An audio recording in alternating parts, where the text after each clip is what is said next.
So tell me, how are you feeling? I guess. Okay. So my name is Abigail Lorenzen, Abigail Lorenzen. I am the Operations and Media Director for Right to Life of Northeast Indiana. And of course. So I'm just going to go ahead and. All right.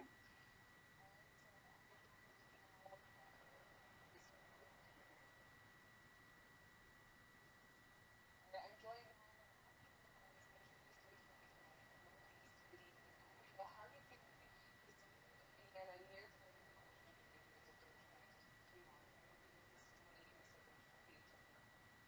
Yeah, it is really exciting to see the abortion ban go into effect tomorrow. It's, like you said, it has been a long fight for us, 49 and a half years of living underneath Roe versus Wade. And so we're excited now to see the Indiana people's will go into effect through this new law. Yeah, and,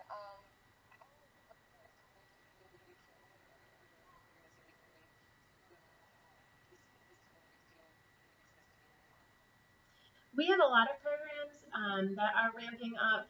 Some of our big pillars are education and advocacy, and so both of those are pieces where we see a new engagement coming in. Hang on, Carly, one second. I've got a kid up out of bed. You're fine.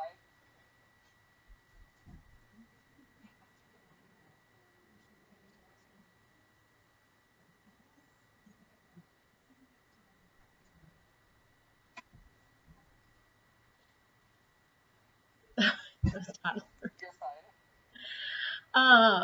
Okay, can you ask me the question also? Is that okay? Can I do this? That's perfect. Okay. No, I think that's good. Yeah, so, oh, I'm sorry. One more thing, Carly. Sorry. You're good. Do you want me to look at the camera or at the screen? At the camera. At the camera. Okay, so like this? Yeah. Thank you, yeah. Okay, got it. All right. Perfect. Let's go. That's all right. We're professionals, you know. Okay, so as a life of Northeast Indiana, how are you guys in your organization going to be feeling moving forward into tomorrow now that this law is existing? The ban of abortion in Indiana does not mean that crisis pregnancies stop, and it doesn't mean that our culture automatically begins valuing all human life. So there's a lot of programs at Right to Life that are going to continue and actually ramp up even more as we've been expanding and have more staff, and that the community has a sense of renewed energy in this. So a lot of our educational presentations focus on how do we know that every human being has equal value and deserves equal protection, and how do we effectively convey that to other people in our communities who don't understand, who don't have that same grasp of that concept. Also, our advocacy program is really important. Just because we have a ban on the books doesn't mean that people aren't going to find themselves in crisis pregnancies. And so to have volunteers who are ready and interested in helping each person, each individual in whatever situation they're in, finding the good resources for them, making sure that they have those connections that they need to be able to take advantage of a lot of the really incredible resources that Indiana has for young families, especially since the partner law that's going into effect, SB2, that also got passed during special session. There's a new $87 million available to be used for funding these awesome projects that support and stabilize families. So the goal of healthy families, that is another thing that's really been energizing Right to Life in moving forward. And how do you think this law will affect our community? We at Right to Life believe in the back and forth, the give and take of law and culture.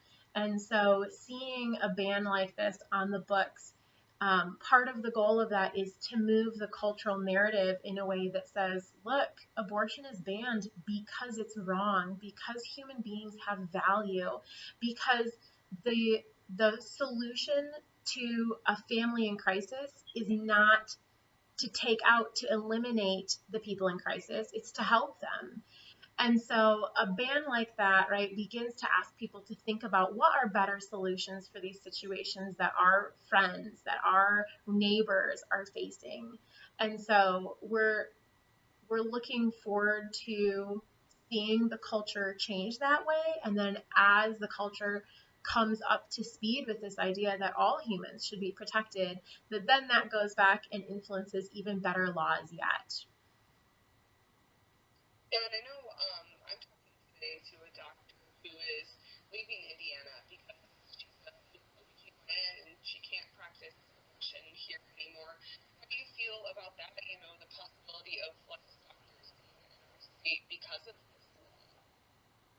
We have really incredible pro-life OBGYNs in Indiana. To see an OBGYN who has been killing half of her patients leave Indiana is not something that I'm going to cry over. It's actually something to celebrate that she'll no longer be counseling Indiana women to abort their children when they're in crisis, and instead our pro-life OBGYNs are going to be there to help those women in crisis and say, look, these are all the incredible options available to you. Let's connect you with some solutions that will really help your situation, not just cover it up and move you along. And on top of that, too, I saw some research from the IU School of Medicine. About 80% of people who are training in medicine right now say they feel like they might less likely stay in Indiana because of this ban. How do you feel about that? That's a statistic that I'm not familiar with. My gut reaction to that is to ask what that's based on. The IU School of Medicine has tended to be more liberal. They were one of the schools that was importing aborted baby body parts to experiment on them. And so for them to put out a statistic that leans towards favoring the side of abortion, I guess, isn't surprising to me. It strikes me as skewed, though, because of their past involvement with the abortion industry. And then moving forward, is there anything that you want to say to abortions during this time? Some people saying they feel like they might not be able to get this health care anymore. Do you mean abortion? Yeah. Okay. So the first thing is that abortion is not health care. Abortion always injures the mother and it takes the life of the child. If someone needs to be not pregnant because of a life-threatening situation, that is still completely doable under this new law, right? Women's lives are not in danger because of this new law. What we're doing is we're protecting little lives that have been ignored for the last 49 and a half years. The solutions for good healthcare are still in place, and I am really hopeful that they actually get better, that we find more solutions, because we're taking the quote easy fix off of the table and asking people to really think, what is a way we can solve this problem without taking the lives of the people involved? And then on top of that, do you guys think you'll be doing anything tomorrow on Strike Life, you know, to commemorate this law going into effect? I don't know of any specific Just situations. curious. Yeah, I don't know of anything that's planned. We're for sure excited. We've been praying for this and talking a lot about, you know, as a staff, how this is going to impact things, and looking forward to the date when the abortion clinics officially shut down. So, but I don't know that we have, you know, anything specific planned for the day. That's okay. I was just curious, you know, if there's anything we needed to watch out for, you know. Oh, yeah. I think, Absolutely. yeah. Go ahead. Nope, that was, sorry. And then, is there anything else you want to say too, as this, you know, becomes a more normal thing in our state, and as people start to get used to this law?